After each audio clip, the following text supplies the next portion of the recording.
Hello, everybody. I'm Candid Stanisci, and this is CFL Talk. Welcome to the Spanglish World Network on Zingo TV, channel 250. Please remember to download the Zingo TV app at the respective app stores for iOS and Android devices. While you download the app, make sure you rate and leave a comment. Both apps are absolutely free. Zingo TV is available on Google Chromecast, Amazon Fire TV sticks, Roku sticks, and also on all smart TVs 2016 forward. And don't forget to subscribe to Candid Stanisci 10:30 on your YouTube. Now on CFL Talk, the one, the only, the brains of the operation, David Morassutti. We have a problem when you call me the brains of the operation. That's debatable. We have a problem. I mean, not that you're the brains of the operation. The first thing I want to say is, I think this past week in the Canadian Football League, all due respect to the passing of Stubler, great coach, been around the league, many different places, had a chance to meet him, talk to him a few times, 3 decades as a coach in the Canadian Football League. I don't want to skip over it. I was going to skip over him, but I'm going to start with him because I think he's the most important subject for this week, especially because of the duration with which he took part as a coach in the Canadian Football League. And a lot of times he went to teams that really needed help, that, they were in trouble. He seemed to not be afraid to go to a team that really didn't have a great reputation at that moment, but he wanted to be a part to make it better. That was the best quality I liked about him in the time that I followed him. Yeah, I mean, I was there I've seen him for both stints of the Argos back in the mid 2010s, and then when he took over, it was last year when he would join the staff. Last year, 2 years ago, where like this is who I would call a survivor. He always found a way to kind of keep himself mingled in the CFL game. I shared this actually after I heard of his passing. I shared this on Twitter where I said I have a Ferrari hat I love to wear, and when I go to Argos practice or sporting events in that regard, I always try to wear something non-team affiliated, right? I try to keep things, keep my own personal things out of it. Except I would wear a Ferrari hat. I have a favorite Ferrari hat I would always wear. And when Rich saw me the first time wearing the hat, he looks at me, he says, "Nice hat. Where's the car?" And every time he would see me wearing that hat, he'd just give me a wink and a little point because he knew it was like he was a good guy to talk to.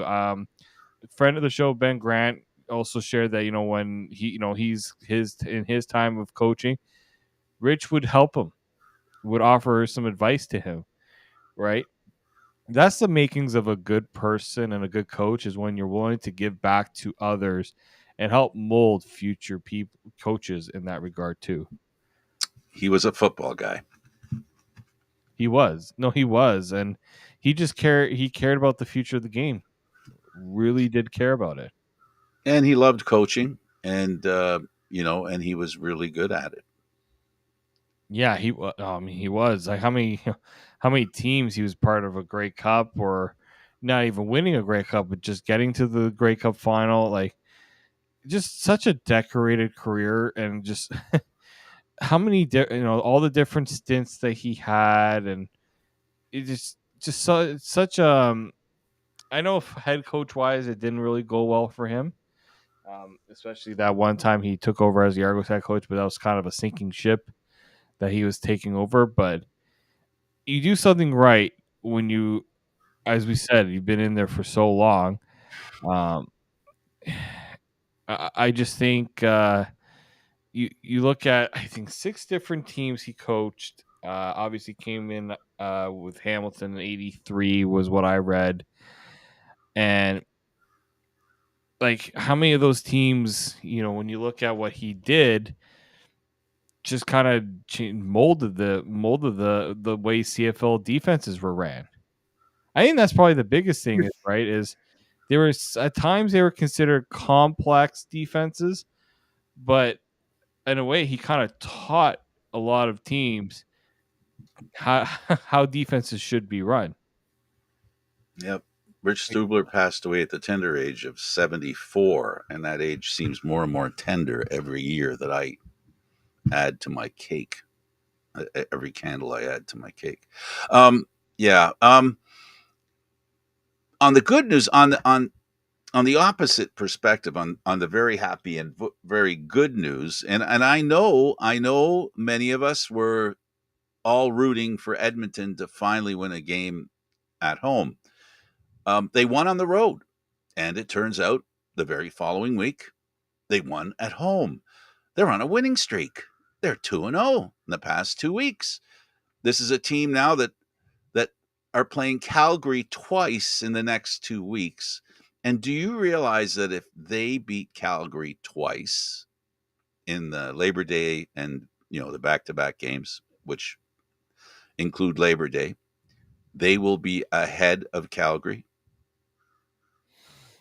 It's crazy to think that this team that was a lost cause in a lot of ways, could have seen this team going winless with the way things were going.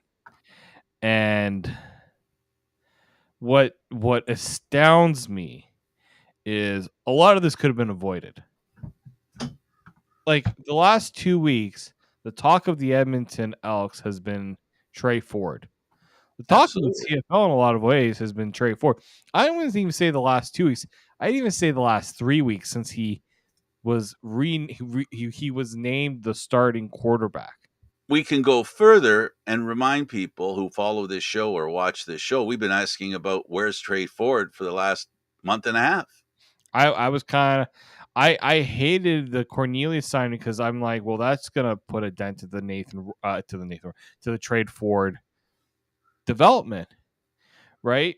I understand that when you have a young quarterback, you can't hand him the keys of the car right Sure, away. you can.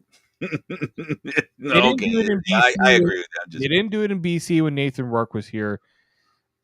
I here too. get that. Give him some time to adjust to professional level.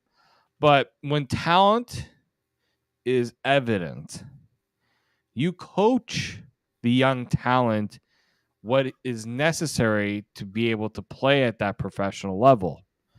So I think if you had Trey Ford in there a lot earlier, this is a team that's in the playoffs. Because what we saw at Edmonton, I understand that offensively, you look in the there are weapons there, and they're being elevated because the quarterback is elevating them a little bit.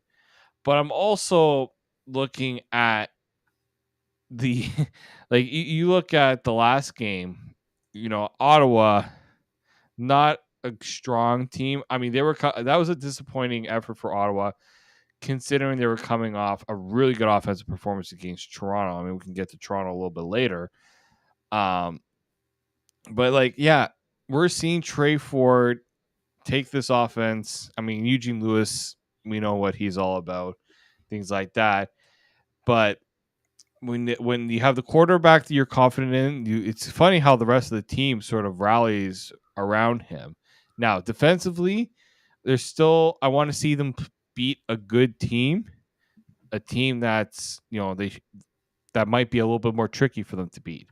Ottawa and Edmonton, I feel like have very similar paths right now. Both teams had question marks at quarterback. Both teams had potential, but they hadn't been realizing that potential, and Edmonton take advantage. I want to see Edmonton go up against a good team.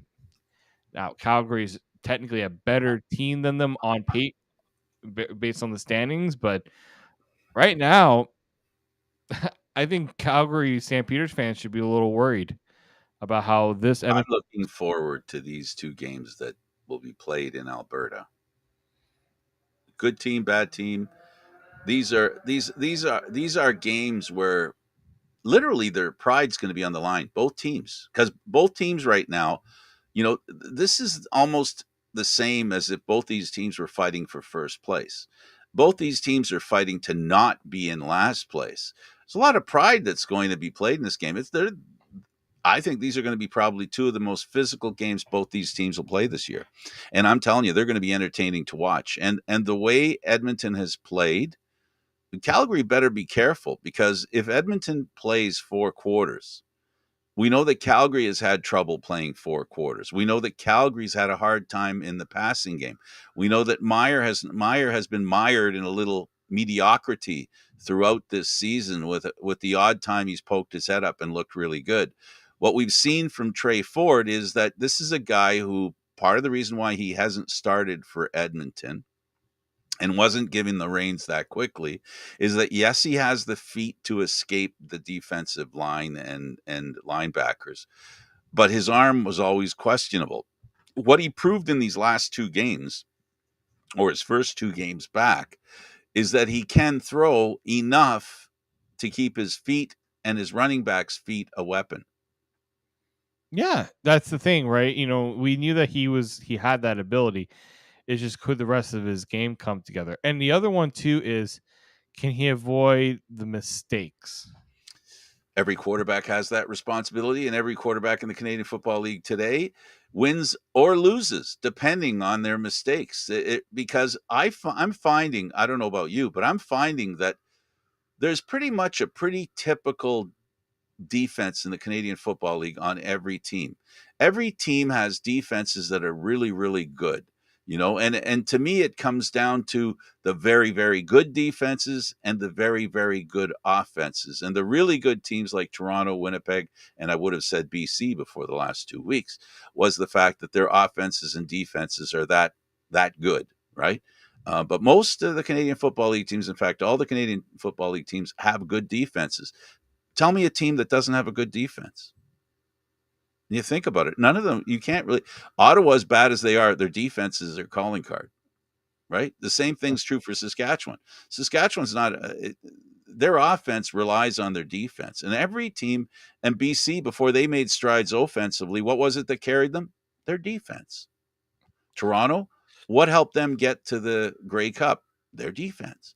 So, offenses, what's important for them is field position, gaining it, and changing it, and then scoring when they're in red zone. If they can't do that often enough, they will lose, because, quite frankly, most defenses are awash in the Canadian Football League. I know Winnipeg's really good. I know Toronto is really good, but I'm just saying.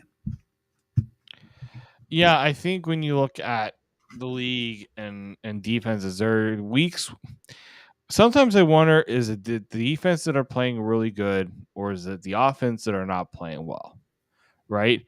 And I know some people look at the Toronto Calgary game and say, "Oh, where's the defense? Where's this defense?" Offense, we're hitting on big plays, right? Like the defense in spurts, and for most of the game, we're doing well, and there were moments where it wasn't going well, right? And I think that's got to be said for a lot of these other games, right? You wonder, is the defense really that good, or was the offense really that bad? I think with the elite teams, you've seen it time and time again. The teams that are struggling, I wonder if it's a mixture of both. Absolutely, it's a mixture of both. It can be. It could be one, the other, or both.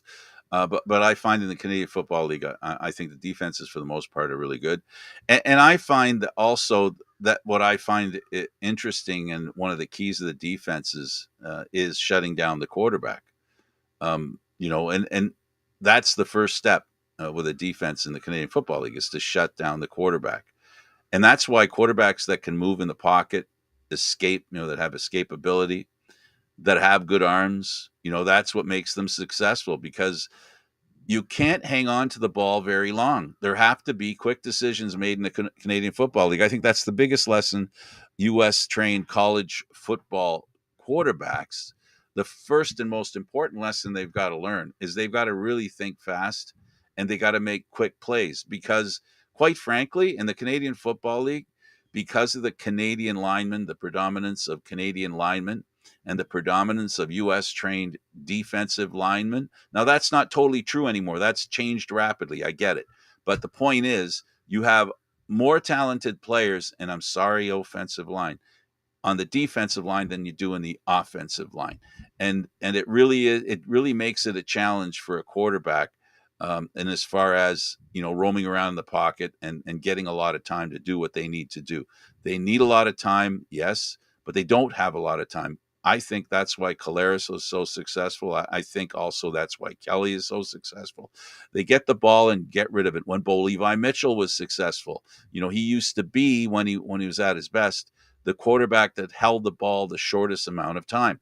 And that's what has to happen in the Canadian Football League because of the imbalance in talent between defensive line and offensive line. Edmonton taking it to the game, they had a few sacks, and that helped Ottawa get in trouble. Ottawa could not get untracked.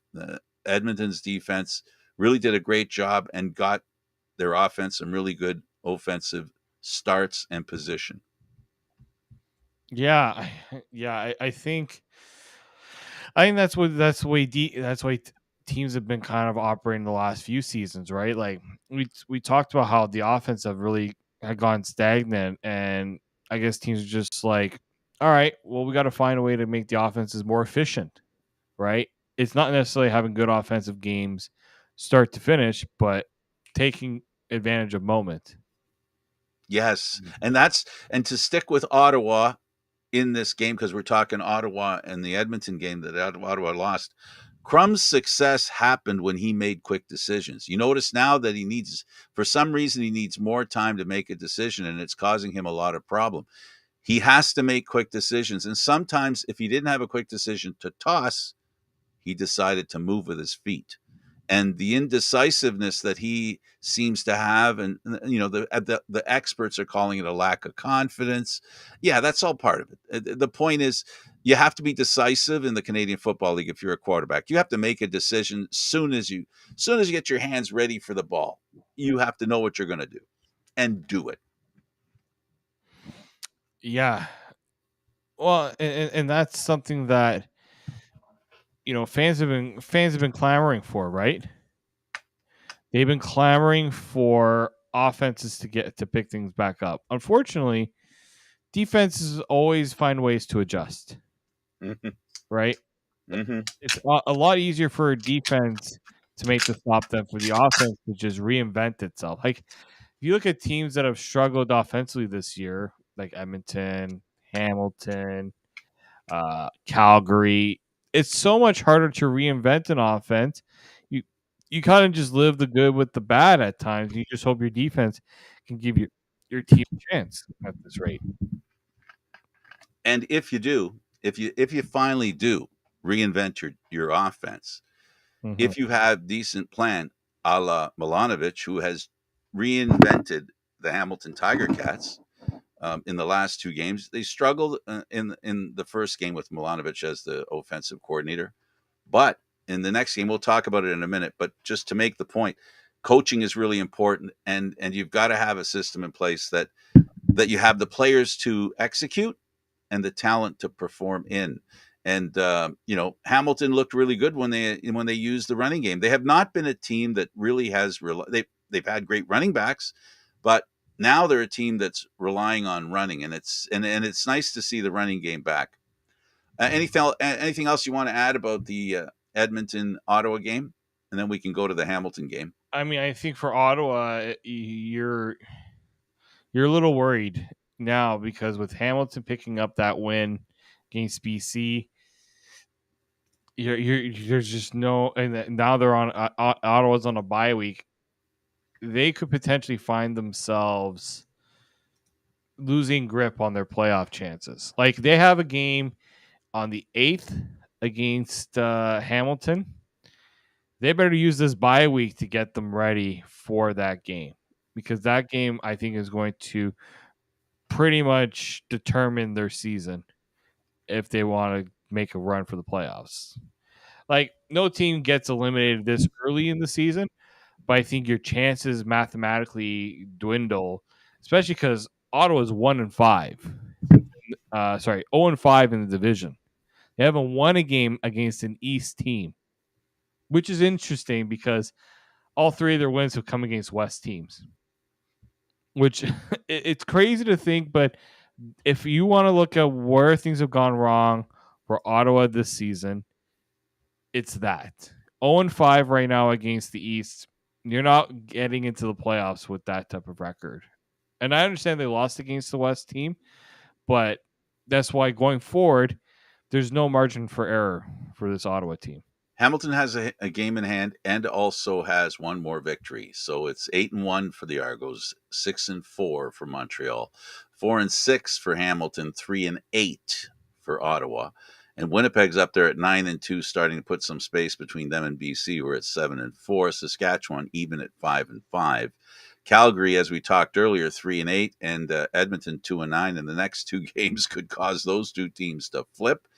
And if Saskatchewan falters, there is a chance here that Edmonton can make the playoffs. They could be the Hamilton Tiger Cats of last year. If everyone remembers, it was about like this 2-9 that Hamilton was, and then they ripped 4 wins in a row, I think it was, that they did, and then ended up in the playoff hunt. And while the Hamilton fans already had given up on them and felt that, oh, they'll never make it, and I can say I predicted they could make the playoffs, and people thought I was crazy, especially the Hamilton fans.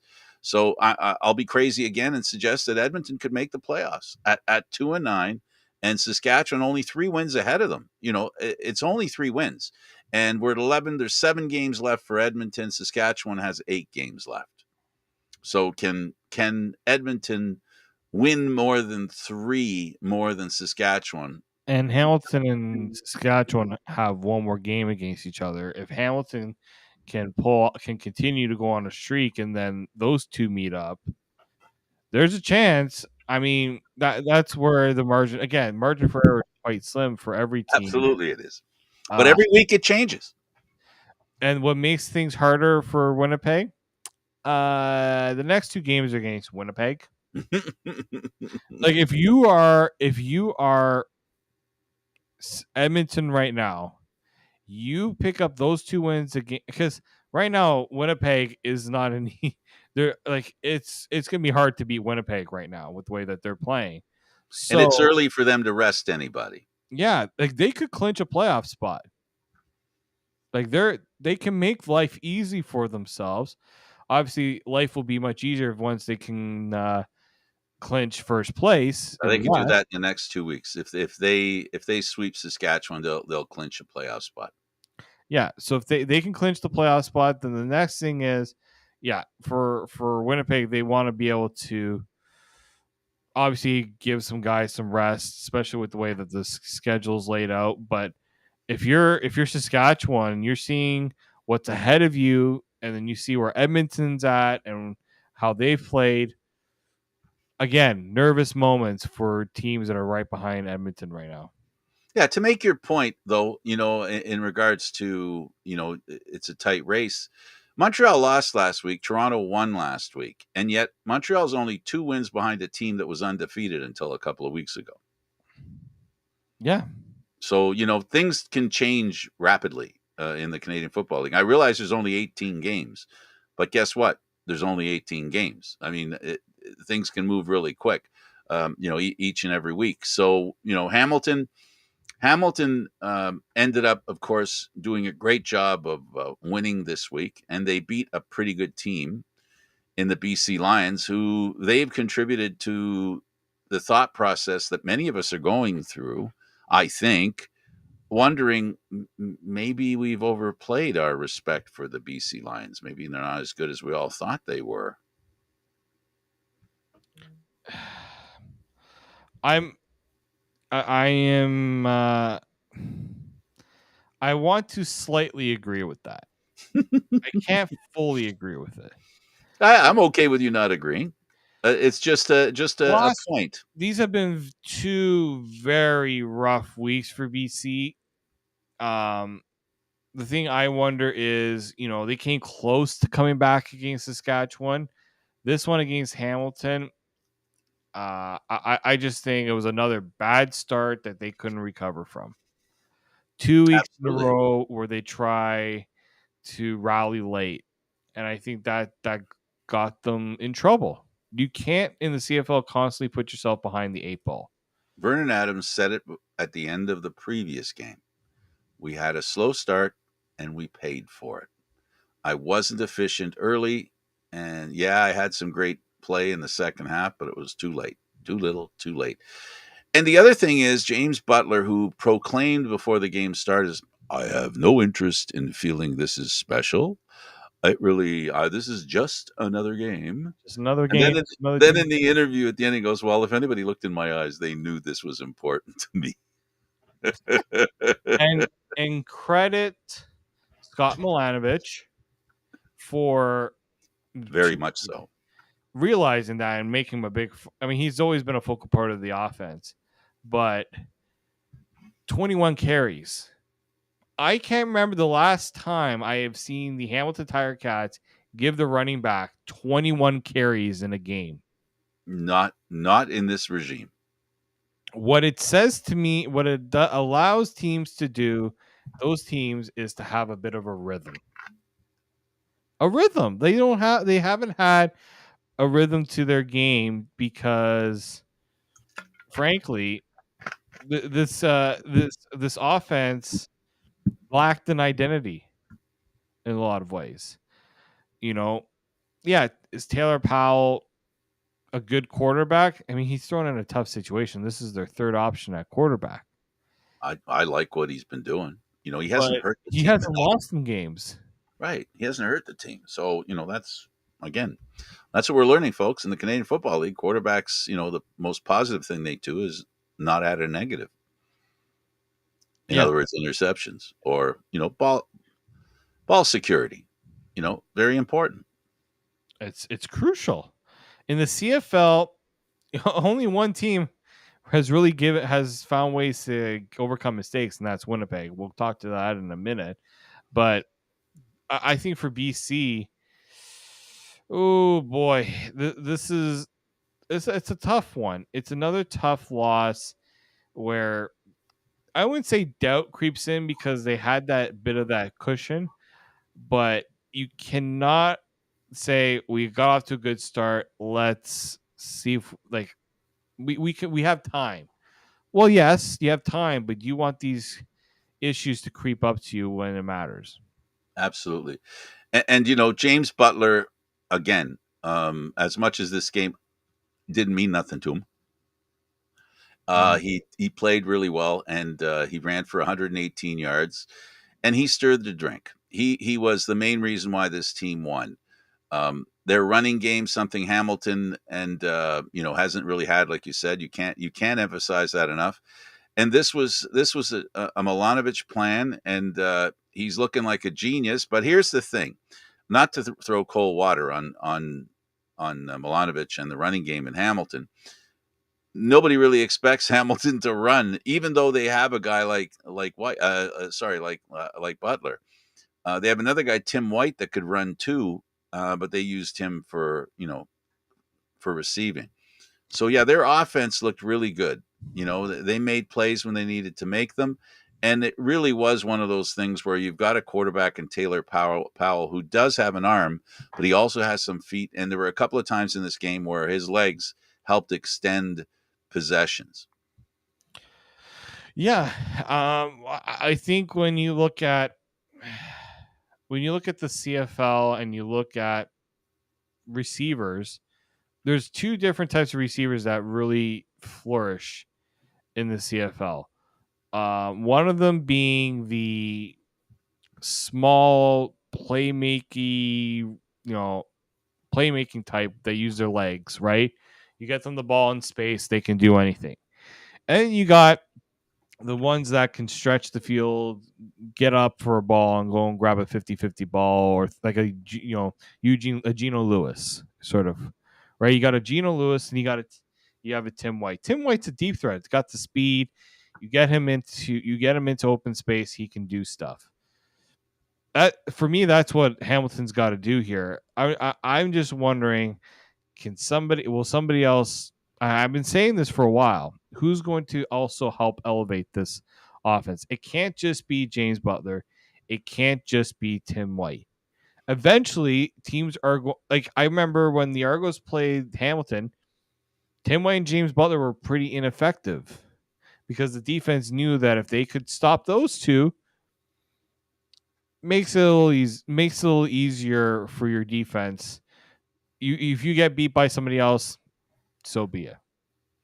Yeah, absolutely. I mean, they Hamilton is a team searching for itself. So, and in doing so, well, hopefully they'll find themselves. I mean, 31-13 over the BC Lions is a great score. You know, BC's a pretty prolific offensive team. And to hold them to 13 points, admittedly missed field goals, inopportune drop Interest. balls, inopportune fumbles, interceptions. All that stuff really does change the complexion of the game when you consider first downs and time of possession, and all that stuff wasn't much different between the two teams. So again, mistakes, and BC, a team that doesn't really make mistakes, made more than their share in this game, and Hamilton didn't, and they look great for it. Yeah. If you make mistakes in the CFL and your opponent takes advantage, you're in for a rough night. Absolutely. So Hamilton wins 30-13. A great performance by them. We talked about Ottawa earlier. They won. They lost 30-20 to Edmonton. Let's talk about Montreal and Winnipeg. I don't know. Maybe we should talk about Toronto and Calgary first, and save the other game for the last game. Um, Toronto and Calgary. Calgary came into this game as the only team to have beaten the Toronto Argonauts. Calgary came into this game playing Calgary 2, Calgary Toronto version. These are two teams that know each other really well. These are two teams that they can almost self scout their opposition because they know each other so well. And Toronto had something to prove because they really did not look good in Calgary. They really had great reason not to. I mean, their quarterback got hurt. They had all kinds of injuries. They had a rotation on defense that they had guys playing the position that never played a position. All that stuff, David, that we witnessed. And now Calgary comes into town, and revenge, I think, was on the mind. Yeah, no, you can tell the offense wanted to make a statement in this game. Maybe got a little too overzealous right off the hop, right? First possession, 2 plays, they're already down the goal line. Third play of the game, interception. Interception. Oh, the other way. Like, and then, it was the mistakes made in this game because Toronto at times it worked for them when they went for the aggressive plays, and then at times it didn't work for them, right? And Calgary's like, okay, you guys want to open up things offensively? We're going to open up things offensively. And it came down to which team was going to make the final play, which team was going to push it over. Out of all the things that happened in this game, a punt return for a touchdown was not what I was expecting to be the thing that put How can you the game say away. that with Javon Leake being the guy Like, catching the this ball? has nothing to do. Like, How Javon can Leach you has say been the that? best punt returner the CFL has seen in a really long time, based on what he's done this Best season, best Argo kick returner in a very long time. right? But Record breaking kick returner. record breaking. I just wasn't expecting to see that in this game with the way this game was going.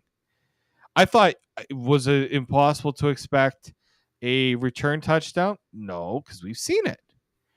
But I didn't expect to see, this type of way that game was going. I thought maybe low scoring Argos were going to find a way to get it done.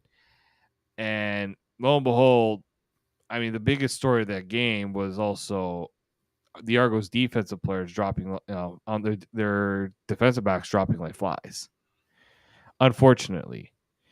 And a rookie having to get into the game in a situation that you never really want to see a rookie get into. But no choice. And the coaching's None. we talked to Eduard after the game, and basically the coach has said, "This is you've been working for this. Go out and do it." And he did. And he did, right? Like they found a way. They found a way to get that win. They got the final stop. Um, a shout out to Reggie Bagleton, over 200 yards in this game. Wow. The Argos didn't Wow. have an answer for They him. couldn't So stop him. until late in the game, and I kept saying they're putting Reggie Bagleton in that slot. They Down the wanted middle. Down they, the middle. they wanted to take advantage of those. They wanted to take advantage of those of the mismatch. As soon as Deshaun Amos was taken out with a very unfortunate injury, right now it looks like he's in a cast. I know people ask me what's going on with him. I haven't had a chance to. The Argos haven't been practicing, but I did see Deshaun Amos was at an Argos social event, bowling event, I believe, and he's in one of those Walking cast. scooters that you put your leg on to hold your, so you're not putting any weight on that side, and it looks like that ankle is cast up. It's not looking like a great situation for him. And it changed the way that game went, in my opinion. That was a turning point in that game because Calgary then took advantage. They were right up the middle. Eventually, the Argos had to make adjustments. They had to put Royce Mechie back in the middle there, and that's something they're going to have to figure out for the rest of the season. If I'm the Argos, and if you have something you're going to have to address, it's going to have to be the safety position. Absolutely. Oh, and also Markeith Amble's a former Argo receiver. I told He had a great night. He had a great night he had against the Argos. a pretty good night too, and I for a minute forgot that he went back to Calgary. Well, he was a top 10 receiver last year, Mm-hmm. and he is an ex Argo now. He went to Calgary. Imagine that, a top 10. But that's the depth that the Argos have in receiving. Now we'll see what kind of situation it is for them to not have another bye week all the way to the end of the year. Their bye week will be if they can finish first. That'll be their next bye week. And if there's going to be a bye week for them, that's the only bye week they've got to look forward to, and that is the East West, division final. Not division final. The second and third place playoff. So they'll have to wait till then. I got to tell you, the thing that I find most interesting about the Argos is how they constantly, consistently, and often find a way to win in games where winning is a good question. And the answer is not obvious. They tend to win those games. And that, of course, is a trait of all the great teams ever that we've ever seen in the Canadian Football League. It's a quality that we see in Winnipeg and we saw in BC up until the last couple of weeks. These teams find a way to win. And, we along with Edmonton. Now Edmonton's found a way to win. We'll see how long that lasts. Hope it does. I mean, that's a great organization, a great team, and a great fan base. And the Toronto Argonauts have now, continued. They're not faltering yet. We'll see how they handle the lack of bye weeks. Yeah, I think it's I've been talking about it a little bit. I know some have talked about it too, but I don't think it's been talked about enough. How difficult of a path the Argos have right now when you have to play 10 games, well now 9 games without a break, and they got a short week coming up. They have Labor Day on Monday, and they're back again on Saturday. So practice is going to be a little limited for them. They're going to have I think that's something that's going to happen where they play the Monday, they're going to be off Tuesday. They're likely going to have And those are two back-to-back Montreal games too. Yeah, they have Labor Day against Hamilton. They have the 9th against Montreal and the 15th against Montreal. These are 3 crucial games for the Argos, and they're in short time, right? If they want to get that bye week. If they want to clinch first in the East, that's something they're going to have to do. They're going to have to find a way to win those games, and Montreal has kept those games. They kept that last game close. It's a very, very tough few weeks for the Argos. That's why beating teams like Calgary They're only is 2 wins behind. They're only 2 wins behind the Argos. That win against Calgary was important because of Montreal losing against Winnipeg, but it's also the Argos got to take advantage of beating these teams that are, they should be beating. I mean, they should be beating every team in the league based on their record and how they played this year. Being the defending Grey Cup champs. Exactly. But now the microscope gets a little bit. There's a brighter microscope on the It Broncos. zooms in. It's zooming in now. Well, it's going to be interesting. I mean, it's going to be interesting for the team, interesting for the Argo fans, and you know, beating Calgary is we visited our show of our friend of our show. We talked to him coming into Toronto for the game, and the excitement that Calgary had coming into Toronto. They all stayed at the X Hotel, which is on the X grounds, basically, and that was thrilling. So this team, they only had to walk over to play. They could walk over. It was a short bus ride, like a block and a half. So this is something. This is something for Calgary.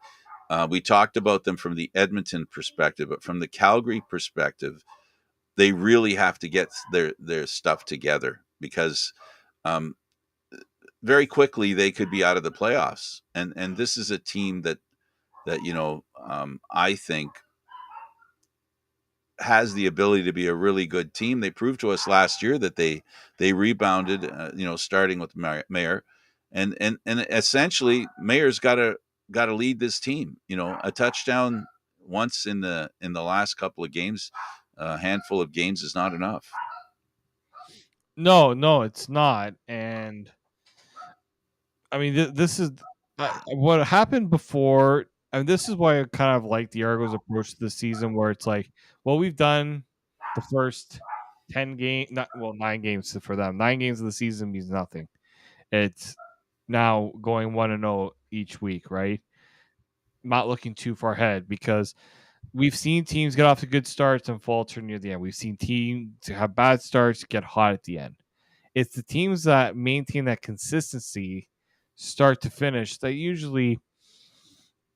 No, I look at what Winnipeg has done the last few years, right?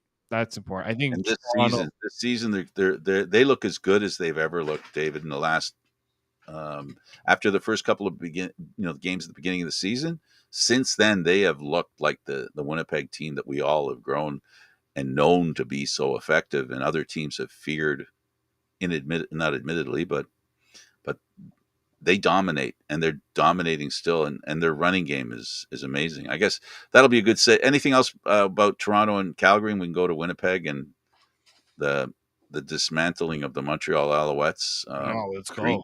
Let's go there. Oh boy! Oh boy! Oh boy! Oh boy! Oh boy! So Caleros throws 4 touchdown passes, 2 to Montreal and 2 to his guys, and they end up winning big. I look at the score and I see the score, and it was 47-17, and he threw 2 passes for touchdowns for Montreal and 2 passes for his team for touchdowns. They were tied at 14, and unbelievable, unbelievable how this team does not let anything get to them.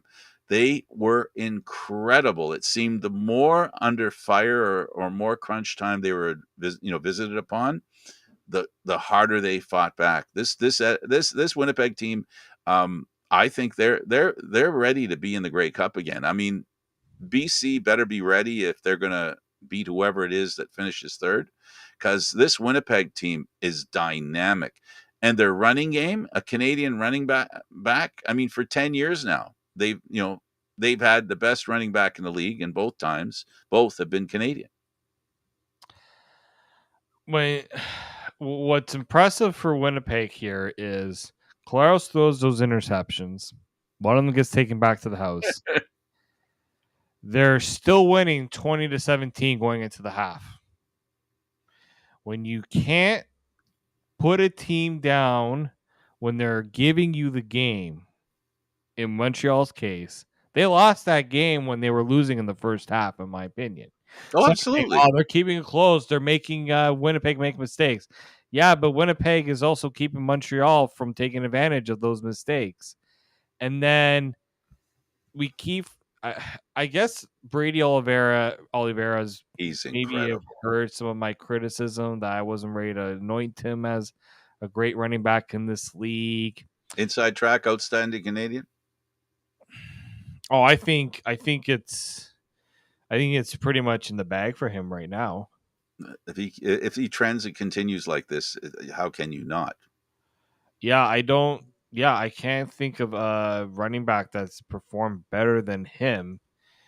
Each and every week, right? And the real scary part is he's on a team with Caleros, who's an MOP, annual choice, and on the same team, I'm seeing Oliveira is really more important to Winnipeg than Zach Caleros, and I think this last game showed it. I think the last game proves it. I I love think. Zach. Well, here's the thing. I would say he's very important. I think Claros still. I mean, it was proven a little bit when Claros went out that they can get by without him. I think that's right. I still. That helps too to make the point that I'm trying to make. Yeah, I, I didn't even throw I that out think. there. I think that's right in a way, but Oliveira through 11 games. Okay, obviously 11 games. He has the extra game. He is 98 yards away from 1,000 yards. Haven't even reached 12 games into the season. In the 60 yards is good a game running back time in 82 the Canadian yards Football per League. game. The Canadian Football League. It used to be 100 yards. Well, that's a good game. Now 80, 65 is a Because good you have running, multiple is running a good backs. total at the end of a game. And this guy's kicking it. I will say this though about Brady Oliveira. Yes, the rushing number total is impressive. He also gets the ball way more than any running back in the league. He has 158 rushing attempts. 158. The next closest is Jamal Morrow at 131. Then it's James Butler, who has 121. AJ Ouellette has 112. Well, but he has 2 extra games that he can pad Right. that number a wee bit. AJ Ouellette is right on the tail of Brady Oliveira in terms of average yards per game. Absolutely. Brady Oliveira is 5.71, Ouellette's 5.63. And the thing is, Brady Oliveira is a feature running back. Ouellette's the feature, but he still surrenders carries to Andrew Harris, right? But what it does prove, yes, I think you see if you can stop Brady Oliveira and see if that changes the way Winnipeg plays a little bit, and you're forcing Zach Claros to throw a bit more. Like in this game, Zach Claros only threw the ball 24 times. Cody Absolutely. Fajardo only threw the ball 25 times. I find that pretty weird, just how little the quarterbacks threw in this game, especially for in Winnipeg's case, considering they scored 47 points. But Montreal, ugly offense. Ugly. I understand Cody Fajardo's just coming back from injury. So was Zach Both Claro. quarterbacks. Yep. Both quarterbacks were. So I think if you're Montreal, this was a wake up call sort of game. People have been, kissing at the feet of Jason Moss. Now it's like, okay, we got to get back on track. We kind of cheated a little bit here. Look, they are the Owls are a really good team. They looked, as bad as the score was, and as gifting as Caleros was, Montreal looked pretty good in this game. At halftime they were doing well at halftime with all that. But I got to tell you, they can't afford to make any mistakes. And Montreal made mistakes in Winnipeg. I think this was more about Winnipeg and how good they are as opposed to Montreal and how not as good they were. It was like this was a kind of game that have not seen Winnipeg play much better games, and we've seen them win some games in a walk. But everything about what they did in this game was perfect. Even the interceptions that Caleros threw, the perfection isn't in the fact that he made mistakes. The perfection is in the fact that that team did not let it get them down. They played really well and they overcame quite a bit. And they did it without any fanfare. In other words, there wasn't any frustration. They're very businesslike defensively and as a team. This is a team that's I was kind of saying it earlier. This is a team that's thinking about the Grey Cup one game at a time. They're not thinking about the Grey Cup game, but they are thinking about the Grey Cup one game at a time. And each game is their little Grey Cup. And it seems to me that's what they're doing, and they're succeeding in I don't know, elevating themselves to that kind of pressure on themselves. Yeah, no, I agree. Winnipeg, you can't right now. It's tough to get Winnipeg to play out of get them out of sync. Maybe if you try to stop the running game and you force Collaros to have to throw a bit more and get him run, I think you got to attack that offensive line. If you're a team that's trying to stop Winnipeg right now, you need to attack that offensive line because that's what's keeping them. That's been their bread and butter for all these years. If you do that, if you make them off balance a little bit, maybe you have a chance. But right now, they're looking as strong as ever. That receiving core is as dangerous as ever. Absolutely incredible. We're going to let that be the last word. Give you the last word, David. Thank you for doing this. Thank you, Frank. Okay, for Dave Morassutti, I'm Candid Frank Stanisci. Thank you for watching CFL Talk, airing live Mondays at 9 p.m. Today was a makeup for last week. This show can also be heard on the Spanglish World Radio Network for CFL Talk, news, entertainment, and sports programming we offer. Please check out SpanglishWorld.ca. Spanglish World. Watch it, hear it, read it, download it, and live it. Thanks for watching, and don't forget, Candid Frank Stanisci on YouTube. Subscribe. Until next week.